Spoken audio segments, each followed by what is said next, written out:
কেউ কেউ মজা করে বলেন মানুষের চাওয়া খুব বেশি না, গরমের দিন একটু ঠান্ডা আর শীতের দিন একটু গরম। টাকা পয়সার অভাব না থাকলে অন্তত ঘর বা ছাদযুক্ত চার দেয়ালের ভেতরে কিন্তু এটা করা সম্ভব। শীতের দিন ঘর গরম রাখা যায় হিটার দিয়ে, গরমের দিন শীতল করা যায় এসি দিয়ে। যে গরম পড়েছে কয়েক বছর ধরে, মানুষ ধার করে হলেও এসি কেনায় মন দিয়েছে। বিক্রি হচ্ছে লাখ লাখ এসি। ঘরের তাপমাত্রা কমানোর চেষ্টা কিন্তু সেই রোম আমলের কথা।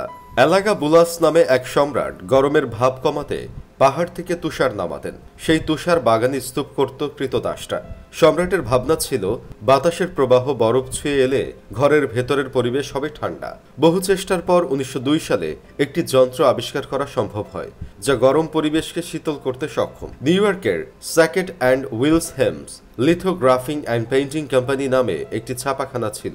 সেখানে রঙিন কালিতে ছাপার সময় কাজ ভালো হচ্ছিল না কোনোভাবেই। তখন প্রিন্টাররা বাফেলো ফোর্স নামে একটি হিটিং কোম্পানিকে আর্দ্রতা নিয়ন্ত্রণের পদ্ধতি বের করার কথা বলেন। এরপর উইলিস ক্যারিয়ার নামে এক প্রকৌশলী আবিষ্কার করেন এক পদ্ধতি। তিনি দেখেন কম্প্রেসড অ্যামোনিয়া দিয়ে ঠান্ডা করা কয়েলের উপর বায়ু সঞ্চালন করলে আর্দ্রতা 55% সীমাবদ্ধ থাকে। এর আগে যুক্তরাষ্ট্রের বোস্টন রাজ্যে ফ্রেডেরিক টিউডর নামে এক উদ্যোক্তা অন্য একটি পদ্ধতি ব্যবহার করতেন। তিনি শীতকালে জমে যাওয়া নিউ ইংল্যান্ড হ্রদ থেকে বরফের ব্লক কেটে সেগুলোর চারিদিকে কাঠের গুঁড়ো ছিটিয়ে তাপ নিরোধক করে দিতেন। এই বরফের ব্লকগুলো গরমের এলাকায় পাঠানো হতো। কৃত্রিমভাবে বরফ তৈরির আগ পর্যন্ত এভাবেই সীমিত পরিসরে কাজ চলত। সে সময় গ্রীষ্মে নিউ ইয়র্কের ম্যাডিসন স্কোয়ার গার্ডেন থিয়েটারের পরিবেশ ঠান্ডা রাখতে দিনে 4 টন বরফ ব্যবহার করা হতো। এতে বাতাস ঠান্ডা হলেও ঘর থাকতো স্যাঁতসেঁতে। আবার হ্রদে দূষণের কারণে বরফ থেকে প্রায় বের হতো উৎকট গন্ধ।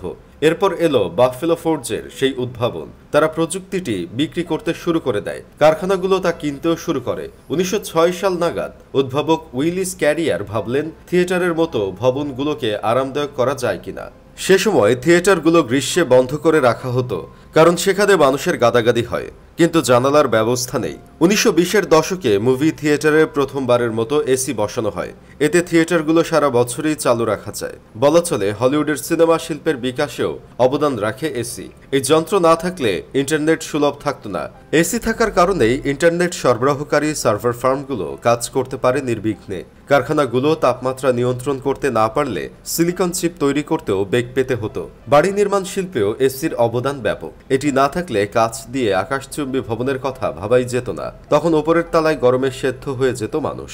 এসি ছাড়া দুবাই বা সিঙ্গাপুরের মতো গরম শহরের উত্থানও ছিল অকল্পনীয়। 20 শতকের দ্বিতীয় ভাগে আমেরিকায় গরমপ্রবণ এলাকায় জনসংখ্যা বেড়ে 1.5 গুণ হয়ে যায়। এর কারণও এসি। এটি ওই অঞ্চলের রাজনৈতিক ভারসাম্য বদলে দেয়। বলা হয় রোনাল্ড রিগানের প্রেসিডেন্ট হওয়ার কারণও ছিল এসি। সে সময় বিশ্বের অর্ধেকেরও বেশি যন্ত্রের ব্যবহার হয়ে আসছিল আমেরিকায়। এরপর তা ছড়িয়ে পড়তে থাকে অন্যান্য দেশে।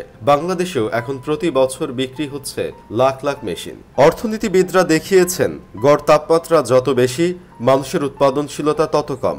গরমের দেশগুলোতে স্বাভাবিকের চেয়ে বেশি গরম পড়লে সেটা উৎপাদনে প্রভাব ফেলে। মানুষের উৎপাদনশীলতা সবচেয়ে বেশি থাকে 18 ডিগ্রি থেকে 22 ডিগ্রি সেলসিয়াসের মধ্যে। সমস্যা হলো ঘরের পরিবেশ ঠান্ডা করতে গিয়ে গরম হয়ে উঠছে বাইরের পরিবেশ। এসির গরম বাতাস শহরের রাতের তাপমাত্রা বাড়িয়ে দেয়। এসি চালাতে হয় বিদ্যুৎ দিয়ে। সে বিদ্যুৎ উৎপাদন হয় গ্যাস বা কয়লা পুড়িয়ে। এসিতে যে কুল্যান্ট ব্যবহার করা হয় তাতে থাকে শক্তিশালী গ্রিনহাউস গ্যাস। সেগুলো লিক হলে পরিবেশে মিশে যায়।